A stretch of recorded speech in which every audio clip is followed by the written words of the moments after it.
Beyond the Gates spoilers. The approaching meeting between the Chelsea Kat brand and Fenmore represents far more than a routine business pitch. It is a collision of ambition, legacy, and unspoken power dynamics that reverberate well beyond the walls of a single boardroom. For Chelsea Hamilton and Catherine Kat Richardson, this moment carries the weight of validation. What began as a creative partnership fueled by defiance, resilience, and a desire to step out of the long shadows cast by powerful men has evolved into something real. Something that demands recognition on a national stage. The invitation to present their handbag line to Fenmore is not merely an opportunity, it is a test of whether Chelsea Kat belongs among established fashion empires or remains perceived as a passion project born from privilege and controversy. Every stitch, every design philosophy, every carefully rehearsed word of their presentation must communicate legitimacy, not desperation. The fact that Fenmore is owned by Lauren Fenmore herself only heightens the pressure, as her reputation for precision, discernment, and intolerance for mediocrity precedes her. Even the possibility of her physical presence looms large, because approval from someone like Lauren is never casual, it is earned, and often at great cost. Chelsea enters this meeting with a mixture of confidence and unease, shaped by years of being underestimated and simultaneously accused of having everything handed to her. She knows that Fenmore executives will see Bill Hamilton's name before they see her work, and she resents that reality even as she understands it. For Chelsea, this meeting is about severing the narrative that her success exists only because of her father's reach. She wants Chelsea Kat to stand on its own, to be evaluated for innovation, craftsmanship, and vision rather than lineage. Kat, on the other hand, approaches Fenmore with a sharper edge. She understands corporate skepticism intimately, and has learned to weaponize preparation as a form of self-defense. Where Chelsea carries emotional investment, Kat carries strategy, reading the room before a word is spoken, anticipating objections before they surface, and framing their brand not as a risk but as a calculated evolution in the luxury accessories market. Together, they balance one another, though the strain of this moment exposes cracks beneath their composure, reminding both women how much they have at stake if this meeting fails. Ashley Morgan's presence as a mediator subtly alters the tone of the entire encounter. Her role is not ceremonial, it is essential. Ashley understands both world-polished ambition of Chelsea Kat and the entrenched authority of Fenmore, and she knows that misunderstandings often arise not from lack of merit but from mistrust. Her calm demeanor, sharpened by years in healthcare where conflict can have irreversible consequences, allows her to translate tension into dialogue before it hardens into resistance. Ashley's involvement also signals something else, that this meeting is not purely transactional. It carries emotional undercurrents, interpersonal histories, and reputational risk. She becomes the quiet stabilizing force, guiding the conversation when it threatens to derail, reminding all parties that collaboration does not require domination. In a room filled with ambition, Ashley's restraint becomes its own form of power. Elsewhere in the city, the atmosphere is far less controlled. The conflict between Derek Baldwin and Grayson Perez erupts with an intensity that mirrors the emotional chaos Ashley has been trying to outrun. These two men represent opposing chapters of her life, and their inability to coexist peacefully forces Ashley into a role she never wanted, arbiter of unresolved male pride. Derek's anger is rooted in loss and entitlement, a toxic blend that feeds his belief that Ashley's future was something he had a say in even after their relationship ended. Watching her move on with Grayson is not simply painful for him, it is humiliating, because it strips him of the control he once assumed was his by default. Grayson, by contrast, is fueled less by insecurity and more by defiance. He refuses to shrink himself to accommodate Derek's volatility, and his willingness to stand his ground turns what could have been a cold exchange into an open confrontation. Ashley's attempt to mediate between them is both instinctive and tragic. She steps in not because she believes reconciliation is possible, but because escalation feels inevitable if she does not.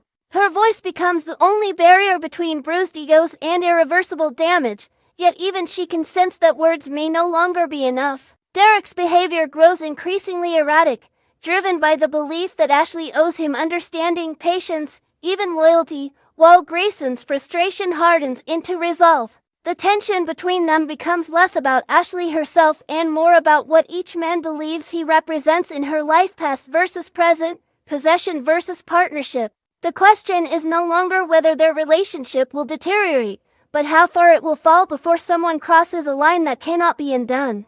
Meanwhile, Bill Hamilton finds himself confronting a different kind of reckoning. His reflections on the past, particularly his history with Vernon Dupree, are tinged with nostalgia he is not prepared to confront honestly. Bill remembers a time when ambition felt cleaner, when alliances were built on mutual respect rather than calculated leverage. In his memory, Vernon represents a version of himself he no longer recognizes, still restrained, and unwilling to sacrifice relationships for dominance. Yet when Bill seeks that familiarity, he is met with cold resistance. Vernon is not interested in reminiscing, because for him, the past is not a comfort but a reminder of betrayals that never fully healed. Whatever bond once existed between them has been eroded by Bill's pattern of manipulation, particularly when it comes to family, loyalty, and emotional consequence. This emotional rejection lands harder than Bill expects, because it forces him to confront a truth he has long avoided: his power does not protect him from accountability. The irony is unavoidable. Bill is now experiencing the very dismissal he inflicted on Hale Hamilton days earlier, when he reduced her vulnerability to an inconvenience. At the time, Bill believed control was synonymous with strength, that denying emotional access kept him untouchable. Now, standing on the receiving end of that same detachment, he begins to feel the cost of his philosophy. Vernon's refusal is not loud or dramatic, it is quiet, resolute, and devastating precisely because it offers no room for negotiation. Bill cannot buy his way back into favor, cannot charm his way into forgiveness, and cannot rewrite the narrative to suit his needs. Taken together, these storylines form a web of parallel tensions that define this chapter of Beyond the Gates. Ambition clashes with legacy, love collides with ego, and power is tested not through conquest but through denial. The Chelsea Kat meeting at Fenmore symbolizes the possibility of progress, earned rather than inherited, while Ashley's mediation highlights the emotional labor required to prevent conflict from becoming destruction. Derek and Grayson's escalating feud exposes the danger of unresolved entitlement, and Bill's confrontation with Vernon underscores the inevitability of consequence, no matter how insulated one believes themselves to be. Each thread feeds into the larger question driving the narrative forward: what happens when people accustomed to control are forced to face limits they cannot overcome? As the episode unfolds, the audience is left with a lingering sense of anticipation and unease. Will Chelsea Kat emerge from Fenmore with validation that reshapes their future, or will subtle dismissal reinforce the barriers they have been fighting to dismantle? Can Ashley continue to hold the line between two men spiraling toward confrontation, or will her role as mediator exact a personal cost she can no longer afford? And perhaps most unsettling of all, how will Bill respond now that rejection has turned inward, forcing him to confront the emotional wreckage he has long dismissed as collateral damage? These questions do not resolve neatly, nor should they. Instead, they deepen the emotional stakes, ensuring that what lies ahead will not simply test ambition or loyalty, but the very identities these characters have built to survive within the gates that both protect and imprison them. In another unfolding thread of Beyond the Gates, Donnie Dupree's quiet but calculated proposal marks a turning point that extends far beyond the surface of a simple business offer. Donnie does not approach Isaiah impulsively, she studies him, measures his potential, and understands exactly what his presence could symbolize for her modeling company. To Donnie, Isaiah represents more than a new physique. He represents credibility, evolution, and the possibility of reshaping the public perception of her brand. She has spent years navigating a world where beauty is often commodified and talent is frequently overshadowed by connections, and she has learned that timing is everything. Her offer is deliberate, framed as an opportunity rather than a demand, but beneath her composed exterior lies a sharper intent. Donnie wants Isaiah not only for what he can bring to the runway, but for what his authenticity could restore to an industry that has repeatedly failed to protect the people it profits from. This makes the moment heavy with expectation, because Donnie is offering him a door into a world that promises visibility, power, and risk in equal measure. Isaiah's reaction, however, is far from predictable. He is not a man easily swayed by prestige or flattery, and the idea of entering the modeling world forces him to confront a future he has never fully allowed himself to imagine. Part of him recognizes the opportunity for growth, independence, and self-definition, yet another part recoils at the vulnerability such a move would require.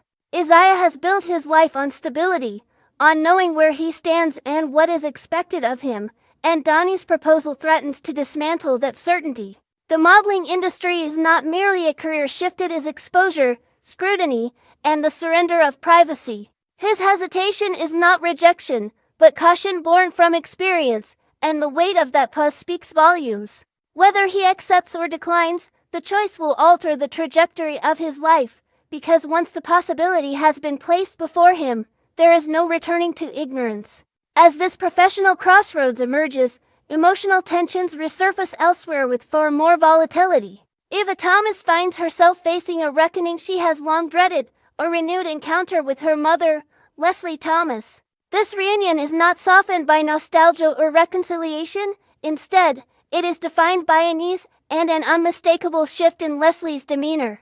Eva immediately senses that something is wrong. Her mother's mood is brittle, sharp around the edges, and charged with a resentment that has not yet found its target. Leslie is not simply irritated, she's simmering, and Eva knows better than anyone how dangerous that state can be. Leslie's history has taught Eva that anger, when left unchecked, rarely remains internal. It searches for release, and too often, it finds it through destruction. The source of Leslie's agitation becomes increasingly apparent as her thoughts circle back to Shanice Johnson and Ted Richardson. The closeness between them has struck a nerve that Leslie cannot ignore, reopening wounds tied to control, jealousy, and unresolved power struggles. Whether Leslie is genuinely disturbed by concern or fueled by something darker is unclear, but her fixation is unmistakable. To her, relationships are rarely neutral, they are either weapons or threats.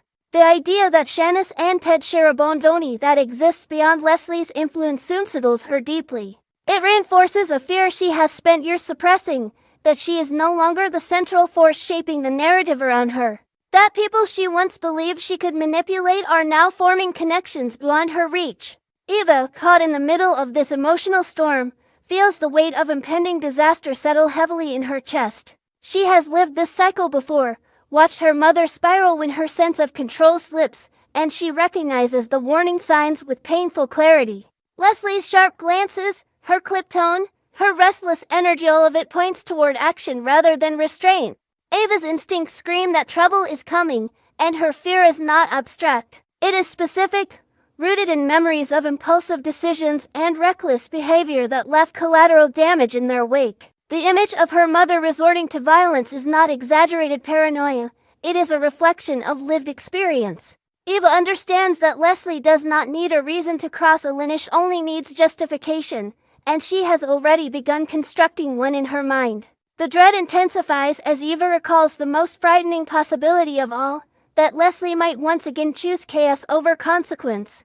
The thought of her mother climbing onto a motorcycle, driven by rage and denial, sends a chill through her. Eva has seen how quickly obsession can override logic, how anger can transform into a weapon when pride is wounded. The idea that a nurseman whose role is to heal could once again become the target of Leslie's wrath is almost unbearable. Ava's hope is fragile but desperate, that this time, her mother will stop short of destruction, that restraint might finally win over impulse. Yet hope feels dangerously thin when weighed against history. Together, these intertwined developments deepen the emotional landscape of Beyond the Gates, revealing how ambition, fear, and unresolved trauma coexist beneath polished exteriors. Donnie's professional overture to Isaiah highlights the risks and rewards of reinvention, while Eva's confrontation with her mother underscores the generational consequences of unchecked instability.